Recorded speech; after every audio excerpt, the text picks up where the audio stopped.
Ketemu lagi dengan Bang Ox. Jangan lupa like dan subscribe channel ini ya. Nyalakan lonceng notifikasi agar kamu tidak ketinggalan video-video terbaru dari kami. Silahkan menonton. Hari ini adalah ujian pertama.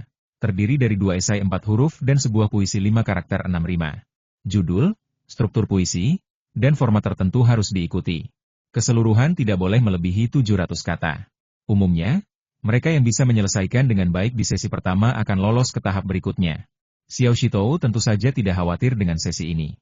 Siang hari, ia berhenti sejenak seperti sedang piknik, santai menikmati biskuit harum dan beberapa suapan dendeng, sambil meneguk air hangat. Setelah menyelesaikan esainya, ia memeriksanya kembali, melakukan sedikit revisi, lalu menyalinnya ke lembar jawaban. Setelah selesai, ia melihat sekeliling dan melihat banyak peserta lain tanpa kewalahan menulis dengan marah-marah. Cuaca hari ini agak mendung, lebih dingin dari beberapa hari sebelumnya. Wajah beberapa peserta tampak pucat, bibir membiru, bahkan ada yang bersin-bersin dan pilek, sepertinya hasil buruk akan muncul. Xiao Shitou sedikit terkejut kenapa dirinya sama sekali tidak kedinginan? Apakah karena batu pelindung yang diberikan saudara perempuan keduanya? Batu kecil pengolah langit yang menggantung di lehernya terus berputar-putar, seolah protes pemiliknya malah meminjamkan dirinya pada orang lain seenaknya. Bukankah itu penghinaan bagi batu dewa? Sebelum datang ke sini, Yu Lianhua berkali-kali memohon agar batu itu menjaga kakaknya dengan baik, mengatakan bahwa ini adalah perbuatan baik yang dapat meningkatkan kultivasinya. Dengan enggan batu itu menyetujui permintaan tersebut. Batu itu sendiri dikatakan sebagai permata pelindung yang telah ditahbiskan oleh guru spiritual dan bisa membantu prestasi ujian. Dengan bekal makanan lezat dan perlindungan spiritual dari batu langit, Xiao Shitou keluar dari ruang ujian di malam hari dengan energi lebih segar daripada saat masuk. Sementara sebagian besar peserta keluar dengan tubuh menggigil dan leher tertunduk lesu. Baru saja keluar dari venue pemeriksaan, ia langsung melihat saudara perempuan kedua yang datang menjemput. Seperti anak kecil yang riang, ia segera membawa keranjang ujiannya dan bertanya, "Kakak kedua, apa kita bisa makan bebek panggang restoran Sensiu malam ini? Ayo kita beli." San Runze dan Liu Jinye juga keluar dan bergabung dengan saudara mereka masing-masing. Mendengar bahwa mereka akan makan bebek panggang restoran Sensiu, keduanya tersenyum penuh harapan, meski tak terlalu percaya itu akan benar-benar terjadi. Hidangan bebek panggang 1 ekor plus 3 lauk pendamping dari Sensiu sangat terkenal di Tang dan Beijing. Stok bebek semakin berkurang, hanya tersisa 20 potong per hari. Harganya 50 tael per ekor, permintaan selalu melebihi pasokan. Mereka berdua tak berani berharap Yu Lianhua mampu mendapatkan bebek panggang. Yu Lianhua membawa pulang ketiga anak kecil itu lebih dulu, lalu menyuguhi mereka teh jahe gula merah untuk menghangatkan tubuh. Panas membara di dalam tubuh. San Runze dan Liu Jinye langsung melepas sepatu bot mereka, naik ke tempat tidur hangat, dan tertidur lelap. Yu Lianhua masuk ke dapur belakang gedung kelezatan Shen melalui pintu belakang. Mengetahui bebek panggang hari ini telah habis, ia langsung mengenakan celemek dan memanggang 2 ekor sendiri. Satu dikirim ke akademi untuk memuaskan dekan, satunya lagi disimpan untuk dinikmati bersama di malam hari. Sausnya dibawa dari restoran Sensiu, mie dibuat sendiri oleh Yu Lianhua. Makan roti gulung daging bebek yang harum dan sup tulang bebek yang nikmat membuat San Runze seperti hidup kembali. Jika bisa makan bebek panggang lezat begini, aku rela ikut ujian setiap hari. Liu Jinye langsung menyindir. Aku ikut ujian setiap hari dan tidak takut mati. Sulit menemukan bebek seharga 50 tael. Biaya makanmu saja hanya cukup membeli 1 ekor bebek. Besok-besok, apakah kamu akan makan angin dari barat? Ujian daerah biasanya terdiri dari 4 hingga 5 sesi, dengan jeda 2 atau 3 hari antar sesi. Ujian ini bisa berlangsung lebih dari separuh bulan. Untungnya, dalam sebulan terakhir, ketiga anak kecil ini selalu makan enak dan sehat. Bahkan setelah menghabiskan sehari di udara dingin, tidak ada yang sakit. Sebelum sesi berikutnya, Yu Lianhua kembali menyiapkan makanan lezat, takut mereka tak kuat menghadapi 5 ujian. Hasil sesi berikutnya ditentukan dari pencapaian sebelumnya. Di sesi pertama, performa Xiao Shitou stabil. Tak terpengaruh angin dingin maupun tekanan ruang ujian. Hasilnya pun baik. Di sesi kedua, tempat duduknya lebih dekat dengan penguji. Seorang instruktur dari Departemen Studi Konfusianisme melihat penampilan lucu Xiao Shitou yang baru 8 tahun dan tersenyum. Hakim Zhao, betapa banyaknya talenta di kota Tanggu. Bahkan anak kecil sekecil itu ikut ujian daerah. Hakim Kabupaten Zhao yang mengenal Yuyu tersenyum. Lihat bajunya, pasti dari Akademi Rongsuan. Kalau akademi itu sampai mendaftarkannya, artinya mereka percaya. Dilihat dari tempat duduknya, sepertinya dia tampil baik kemarin. Kepala petugas Tanggu tersenyum, usia kandidat ini mungkin 7 atau 8 tahun. Dia pasti termuda di antara semua peserta. Bisa mencapai hasil sebaik ini di usia muda, Akademi Rongsuan benar-benar pantas mendapat reputasinya. Xiao Shitou sendiri tak tahu kalau ia mendapat perhatian dari penguji. Seperti hari pertama, ia mulai dengan menulis nomor dan nama di lembar jawaban, lalu membaca soal dengan teliti. Hari ini ia harus menulis satu esai tentang 4 buku dan satu lagi tentang kesalehan berbakti. Ia juga harus menghafal satu paragraf dari dekrit suci, minimal 100 kata tanpa kesalahan. Menulis diam-diam adalah keahlian Xiao Shitou. Anak kecil ini memang cerdas, apalagi setelah lebih dari 2 tahun meminum air batu roh, daya ingatnya meningkat drastis, hampir mirip ingatan fotografis.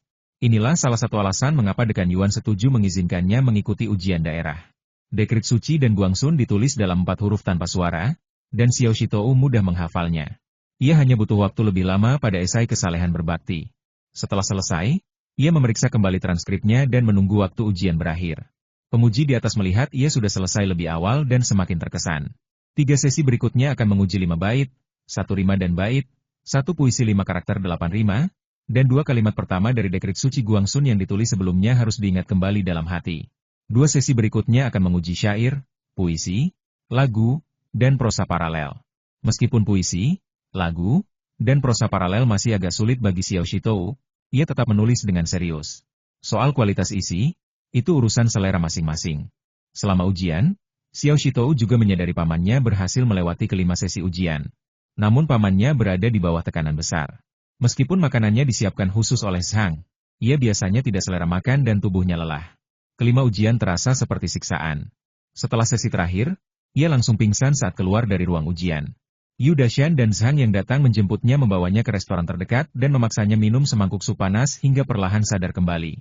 Yu Lianhua juga melihat kejadian itu, tapi karena temperamen Zhang yang keras seperti lintah penghisap darah, ia memilih tidak mendekat. Di sesi terakhir, keluarga San Runze dan Liu Jinye datang menjemput mereka.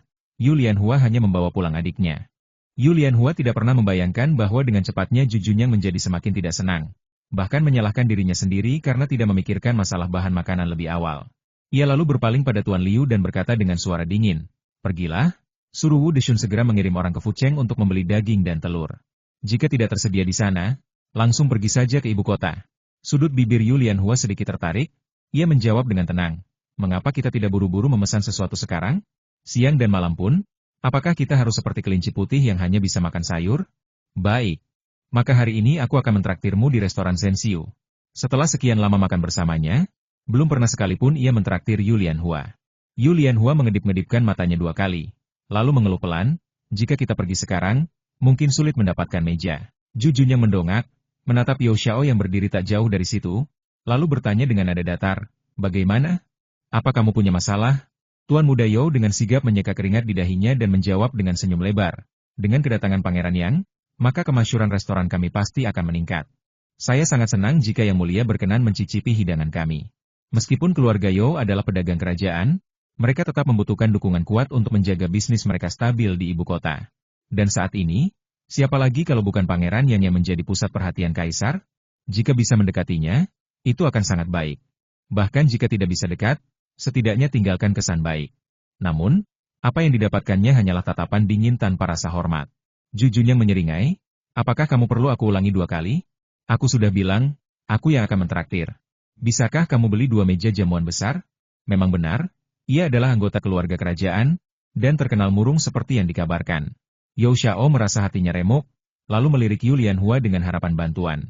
Yu Lianhua paham situasi itu, lalu berkata pada Jujunyang, "Sayangnya, sayuran segar belum tersedia di Menara Zhenxiu. Bagaimana kalau aku kembali ke ladang dulu untuk memetik sayur, lalu membawanya ke sana? Atau maukah Anda menunggu di Menara Zhenxiu?" Tanpa berpikir panjang, Jujunyang menjawab, "Berani-beraninya kamu menyuruhku menunggu?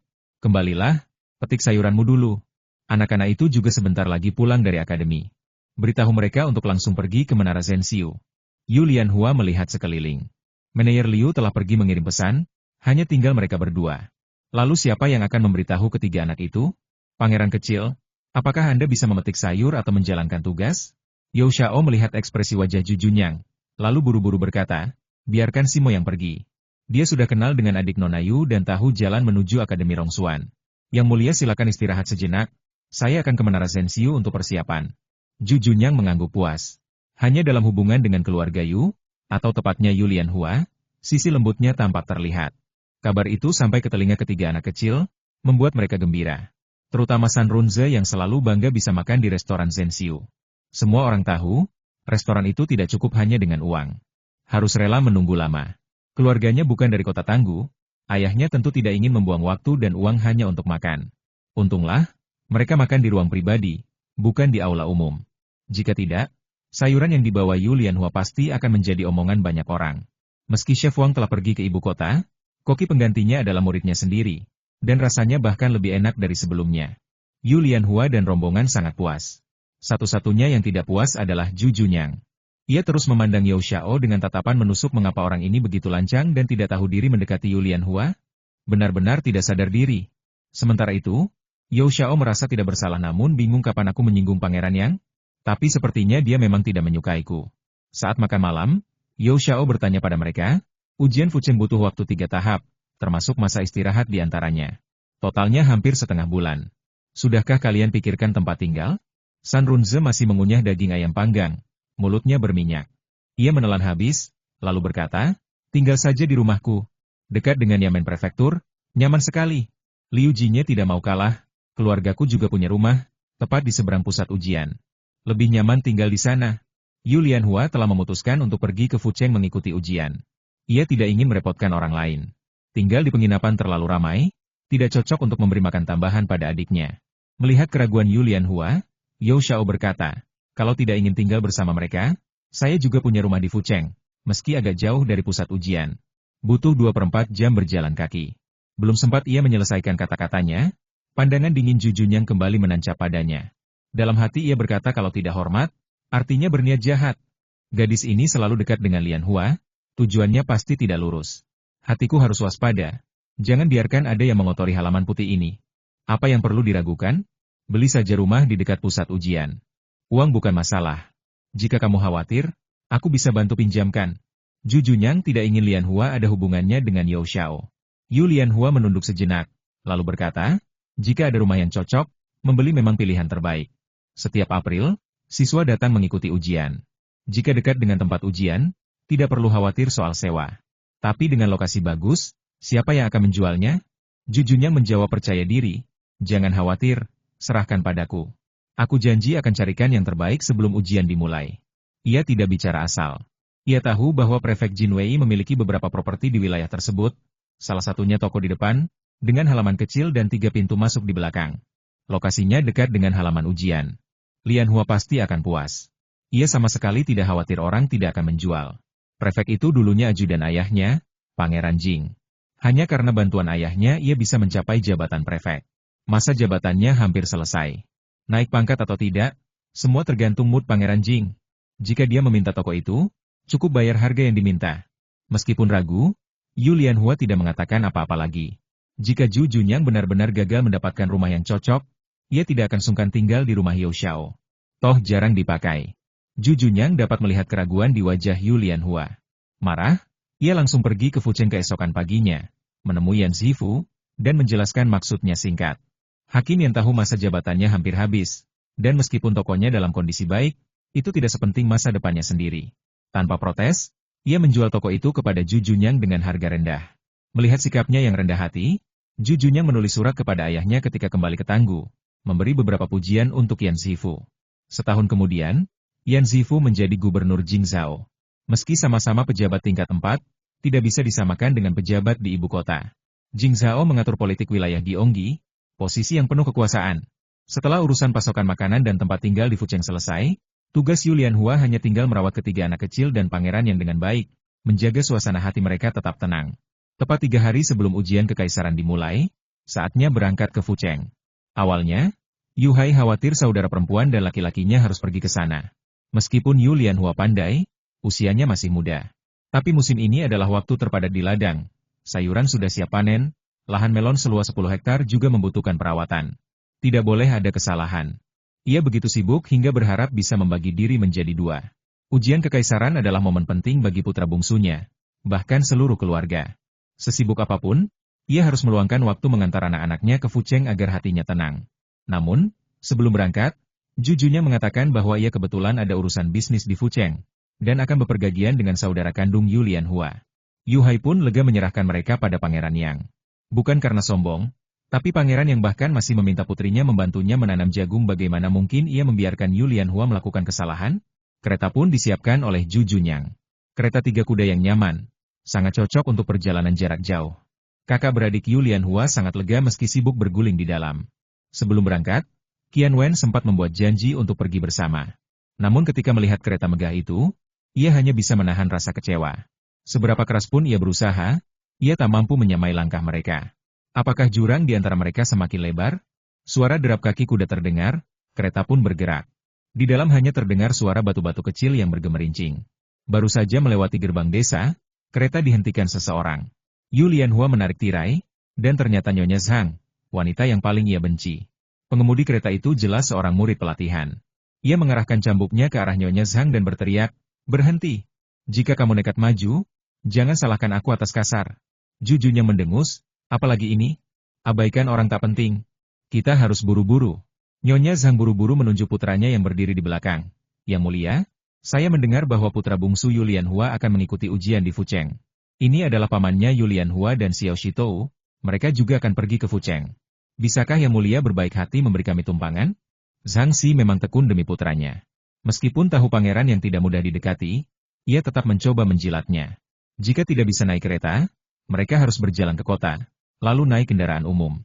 Kecepatannya lambat, belum lagi guncangan di jalan. Bahkan kereta keluarga Yu tidak bisa dibandingkan.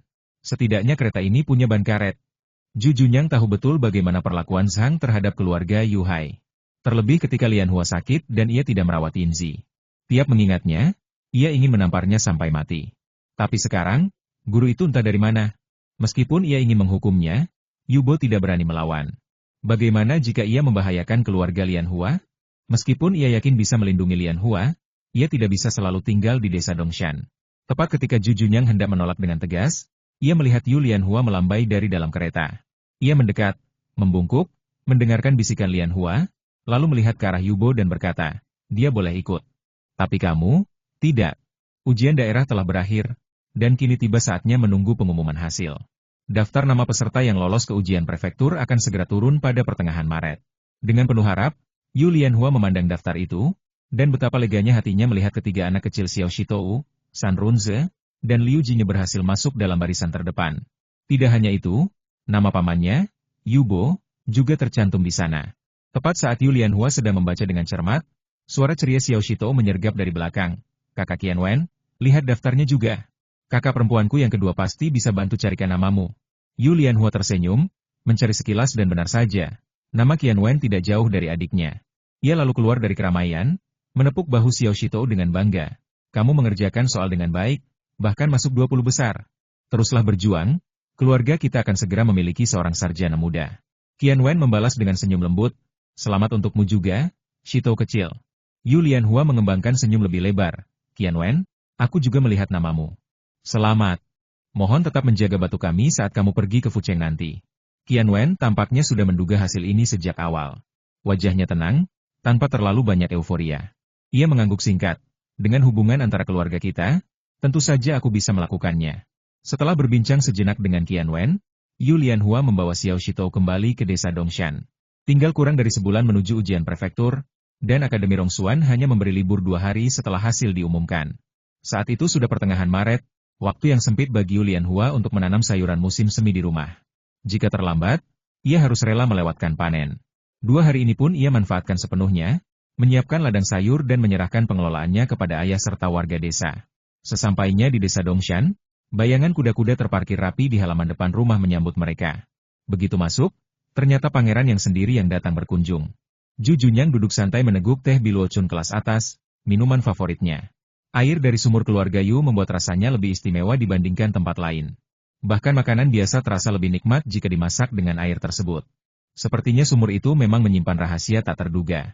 Pangeran muda itu duduk dengan anggun, wajah tampan dan tenang, menyeruput teh seperti layaknya seorang bijak.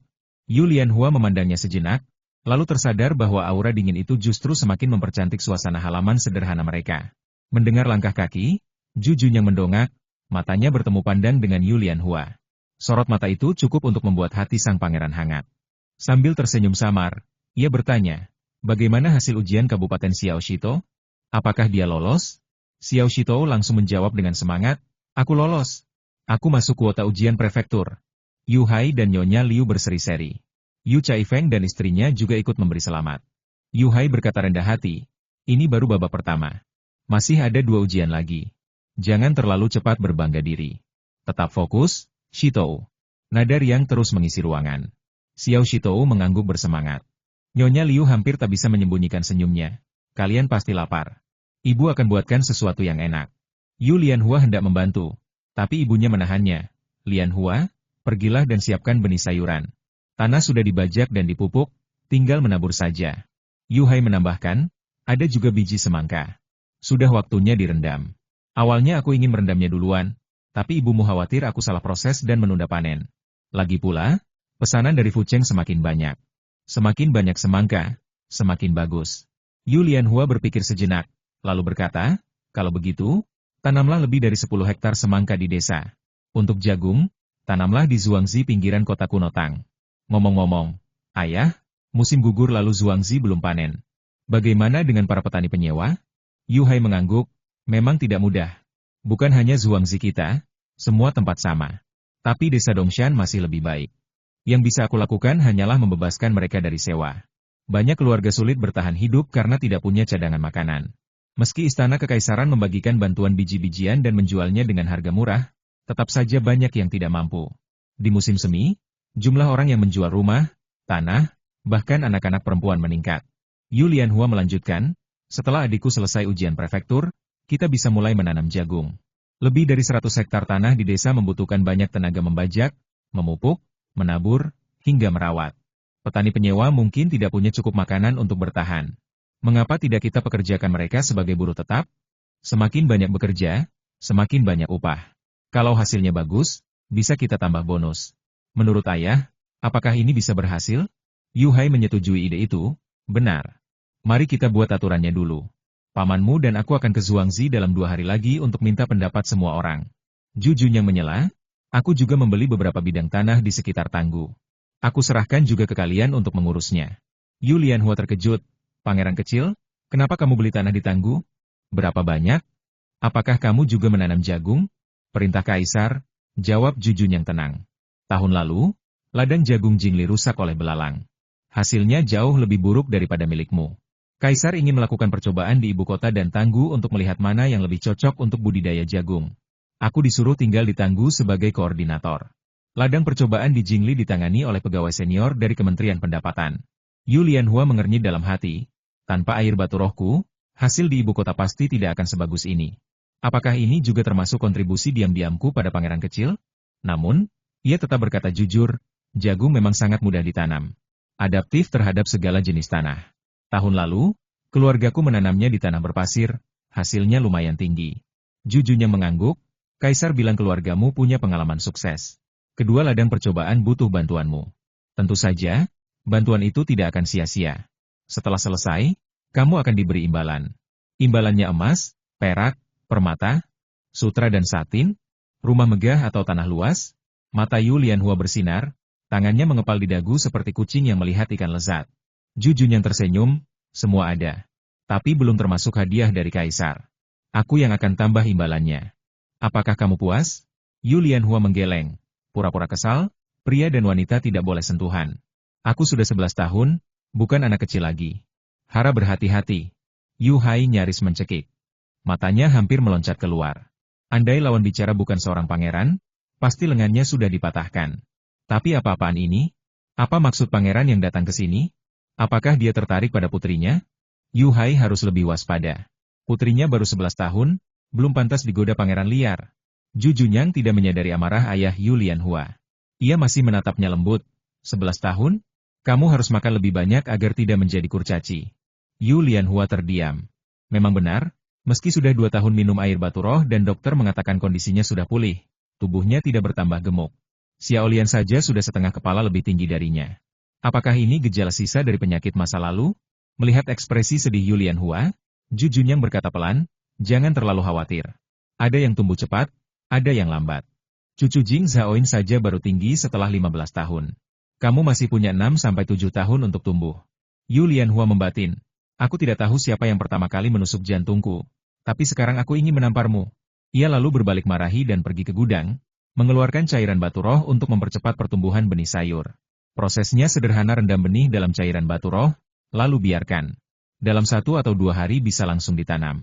Bibit semangka yang disimpan perlu direndam lebih lama agar tunas kecil keluar, sehingga lebih mudah bertahan saat ditanam.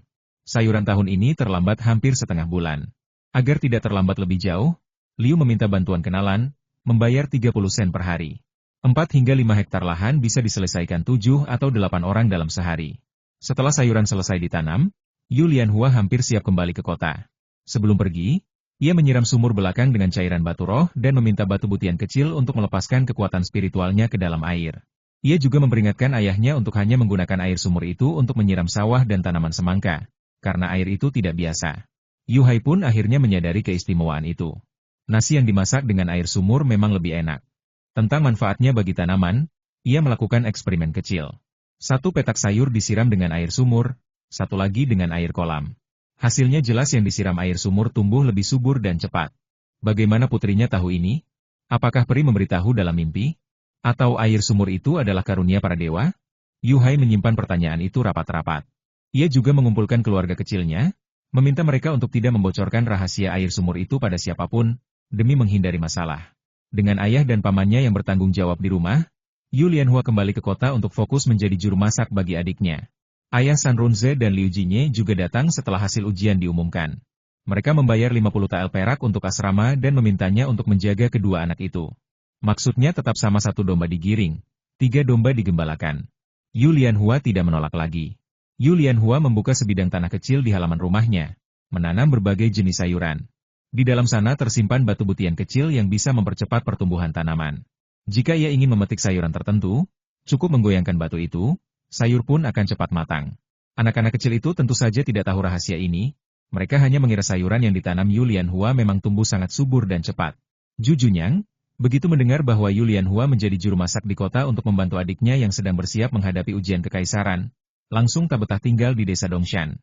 Ia lantas memesan sebuah rumah di kota, tidak terlalu jauh dari tempat Yu Lianhua, dan setiap hari datang bersama Liu untuk makan di sana. Setiap hari Yu Lianhua berkeringat memasak untuk rombongan itu.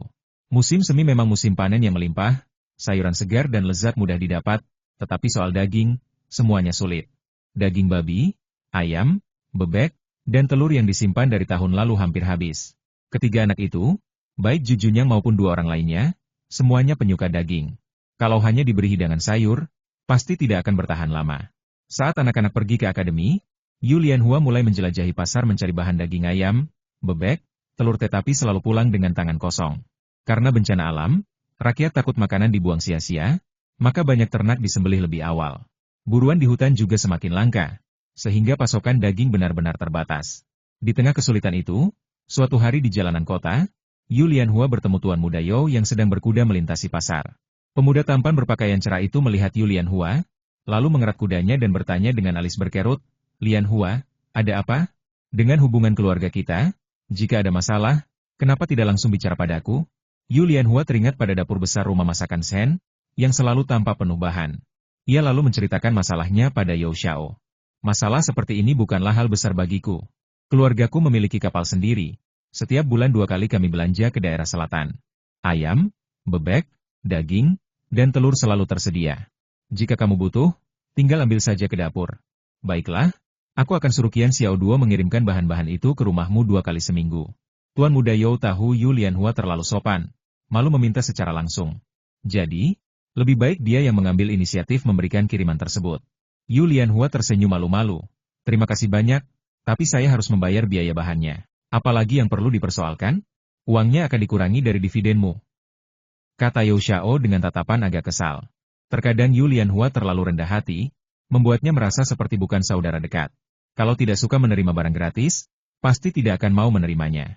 Katanya akan dipotong dari dividen, tetapi entah benar atau tidak nanti saat waktunya tiba. Setiap akhir tahun, Yu Lianhua selalu datang mengambil hasil pembagian keuntungan dari bengkel dan restoran milik keluarga You. Uang itu diterimanya tanpa sempat dicek satu persatu, apalagi melihat buku catatan. Percaya sepenuhnya, tidak pernah ragu. Dan You Xiao pun, memang benar-benar tidak pernah menipu keluarga sendiri. Yu Lianhua tersenyum tipis, lalu mengalihkan percakapan, "Aku dengar Anda sedang sibuk dengan restoran Fucheng Sensiu. Bagaimana perkembangannya? Kapan direncanakan buka? Awal bulan depan ngomong-ngomong, bagaimana dengan sayuranmu? Saat restoran itu resmi dibuka, kalau kita bisa menyajikan menu khusus sayuran, pasti akan jadi pusat perhatian." Mendengar itu, Yu Lianhua berpikir sejenak, lalu tersenyum. Kalau hanya satu porsi, mungkin bisa. Tapi jumlahnya tidak banyak, variasinya juga belum lengkap. Sebagian besar masih sayuran hijau biasa. Jujunyang dari kejauhan memandang Yu Lianhua yang sedang tersenyum manis, seolah-olah bunga mekar di musim semi. Di sebelahnya berdiri Yao Xiao yang antusias dan penuh harap. Pemandangan harmonis itu membuat dadanya sesak, hampir-hampir ingin menghancurkan semuanya. Liu, sang manajer, yang berdiri di belakang Jujunyang, langsung merasakan aura dingin yang mulai membara. Hatinya tegang. Ia mengikuti arah pandangan tuannya dan melihat Yu Lianhua yang tampak tenang namun tampak seperti sedang memegang tali pengikat nyawa. Segera ia berseru keras, "Nona Yu, kebetulan sekali." Yu Lianhua, yang sedang membicarakan harga sayuran dengan Yao Xiao, menoleh. Hati berdebar ketika melihat pangeran yang berjalan mendekat, wajahnya dingin bagaikan embusan angin es, sorot matanya menusuk, aura kemarahan menggelegak di sekitarnya. Ia ingat Putri Jing pernah bilang bahwa ketika adipati yang marah, ia seperti dimiliki iblis, tidak peduli logika. Dalam hati ia mengumpat, siapa yang berani mengganggu macan tidur ini? Cepat, buat dia tenang. Yang mulia, hari ini tampak santai sekali. Keluar jalan-jalan, Yu Lianhua bergerak pelan, senyumnya kaku. Semakin dekat dengan Jujunyang, semakin dingin udaranya. Bulu roma rasanya ingin berdiri hormat. Pangeran yang diam seribu bahasa, matanya tajam berdarah. Yu Lianhua pura-pura polos, ada apa? Siapa yang membuatmu marah? Biar aku yang hukum dia agar hatimu tenang, oke? Kamu. Suara berat itu keluar dari celah gigi, udara di sekitarnya seperti membeku. Liu langsung waspada, khawatir majikannya akan meledak. Dia telah melatih murid sampai tuannya lapar sampai mati, dan karena usia guru masih 15 tahun, ia tak bisa menandinginya. Sekarang, jika amarahnya pecah, semoga Nona Yu berhasil memadamkannya. Aku, Yu Lianhua membulatkan matanya, menunjuk hidungnya sendiri dengan ekspresi bingung, ada apa denganku? Apa maksudmu aku yang menyinggungmu? Kapan? Kenapa aku tidak tahu? Jujunyang terus menatap dingin, membuat Yu Lianhua merasa seperti seekor mangsa yang diincar cetah lapar. Merasa situasi semakin panas, Yu Lianhua memutuskan untuk bermain lucu-lucuan. Ia tiba-tiba mengedipkan matanya yang besar, lalu menepuk-nepuk punggung tangannya sendiri sambil berkata, aku sudah hukum diriku sendiri karena telah menyakitimu dengan ucapan itu. Kamu pantas marah tapi sekarang sudah selesai. Oke? Jadi, untuk orang yang menyakitimu, aku sudah hukum dia sendiri. Sekarang tenang ya. Yu Lianhua mengedipkan matanya pada Jujunyang. Lesung pipitnya mengembang nakal. Liu menutup wajahnya. Nona Yu, apakah Anda pikir ini anak kecil berusia 3 tahun? Siapa yang Anda coba rayu? Pandangan Jujunyang perlahan berpindah dari wajah Yu Lianhua ke tangan kirinya yang memerah. Di balik kulit putih halus itu, bekas tepukan terlihat begitu jelas, membuatnya tidak tahan untuk tidak mengerutkan kening. Warna merah di matanya perlahan pudar, tapi matanya tetap tertuju pada tangan kecil itu untuk beberapa saat. Apa? Menurutmu hukumannya kurang? Aku tambah lagi, sampai kamu puas. Yu Lianhua mengangkat tangan kanannya, seolah akan menepuk lagi tangan kirinya. Meski tidak terlalu keras, warna merahnya tetap cepat muncul. Namun, tepukan itu dicegah oleh tangan besar Jujunyang yang menangkapnya. Pandangan dingin perlahan berubah, meski ekspresinya masih tidak senang, tapi setidaknya suasana dingin mulai mencair. Kapan giliranmu menghukum orang yang menyakitiku? Amarah di dada Jujunyang perlahan reda setelah melihat tangan Yu Lianhua yang memerah. Ia menatap wajahnya, ingin marah tapi takut melukainya. Perasaannya campur aduk. Hati Liu akhirnya kembali normal. Selama tuannya bisa bicara dengan tenang, berarti pikirannya sudah pulih. Nona Yu memang ahli pemadam amarah, berhasil lagi memadamkan api. Yu Lianhua meringis manja. Kalau begitu kamu yang lakukan sendiri? Tapi jangan terlalu keras, aku takut sakit lagi pula kalau tanganku bengkak, aku tidak bisa masak enak lagi untukmu. Jujunyang melirik Yao Xiao yang berdiri tak jauh darinya. Rasa tidak suka kembali muncul. Ia melepaskan tangan Yu Lianhua dan berkata dingin, kapan aku bilang aku akan menghukummu? Ada banyak cara lain aku belum memutuskan bagaimana akan menghukummu. Melihat bahaya telah berlalu, Yu Lianhua mulai berani bertanya, sebelum menghukum hamba rakyat jelata, bisakah hamba tahu kesalahan apa yang telah hamba lakukan? Agar yang mulia terlihat bijaksana, Jujunyang mendengus dingin, aku bahkan belum tahu di mana kesalahanku tapi kamu tetap salah. Tuan Muda Yao akhirnya bisa menyela. Yang mulia, Lianhua masih muda, jadi mungkin tidak memikirkan semua hal secara matang. Yang mulia, jika ingin memohon ampun, tunggu giliran dulu. Jujunyang semakin tidak senang. Saat aku sedang marah, kamu ikut-ikut bicara. Seberapa dekat hubungan kalian? Enyahlah. Yao Xiao ingin berkata lagi, tapi Liu mencegahnya. Ia mencium aroma cemburu di balik amarah tuannya kali ini. Jika Yao Xiao terus terlibat, Siapa tahu konsekuensinya? Liu buru-buru mengalihkan topik. Nona Yu, mau kemana sebenarnya? Yu Lianhua menjawab santai, stok bahan di rumah hampir habis. Tuan Yo bilang gedung Zhenxiu punya stok, jadi aku akan pergi ke sana mengambilnya. Bahan sudah habis, kenapa tidak bilang padaku? Bahan apa yang tidak bisa kau dapatkan? Harus pergi ke restoran meminta dengan suara rendah-rendah? Ju Junyang kembali tidak senang, suaranya penuh nada protes. Yu Lianhua tetap tersenyum. Yang mulia, ayam, bebek, daging, dan telur memang langka di kota Tanggu. Jika harus beli di tempat lain, prosesnya lama.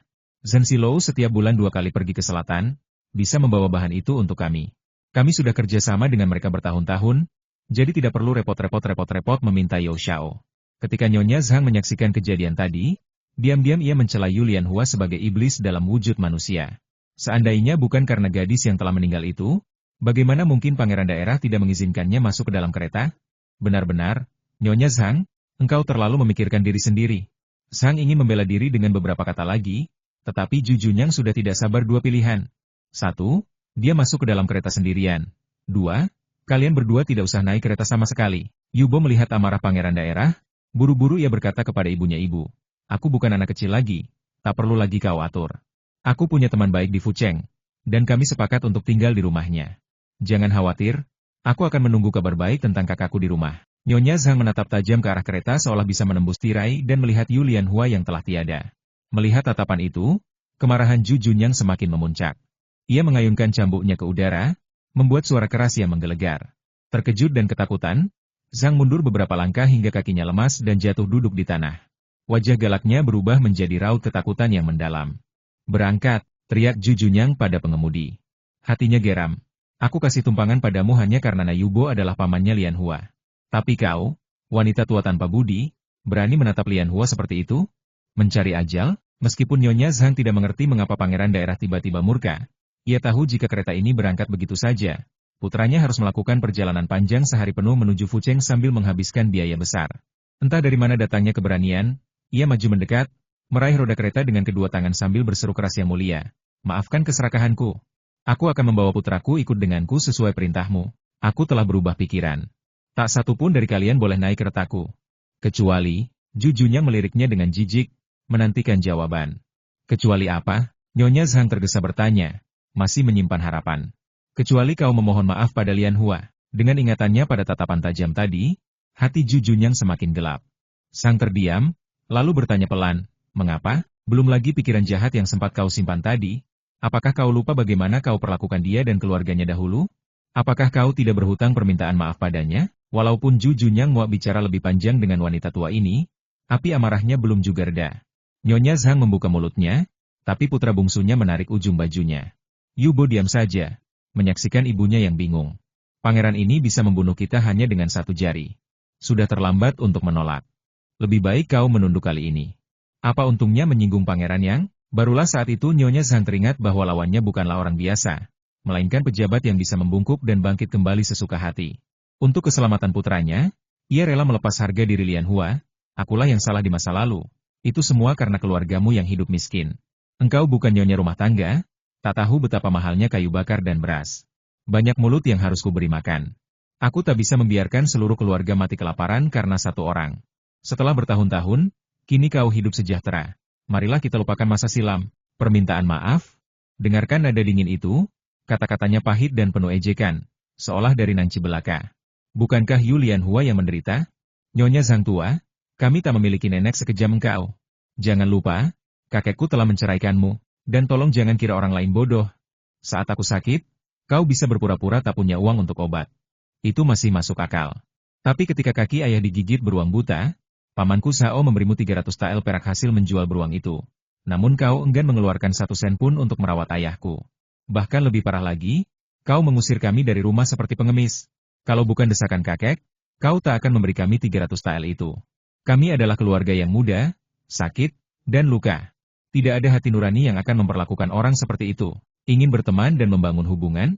Mari kita uraikan semuanya, biarkan dunia menilai. Di tengah keramaian, banyak mata menyaksikan kepergian keluarga Yu, dan semua pandangan tertuju pada Nyonya Zhang dengan rasa jijik. Wajah Yubo memerah karena malu atas perbuatan ibunya.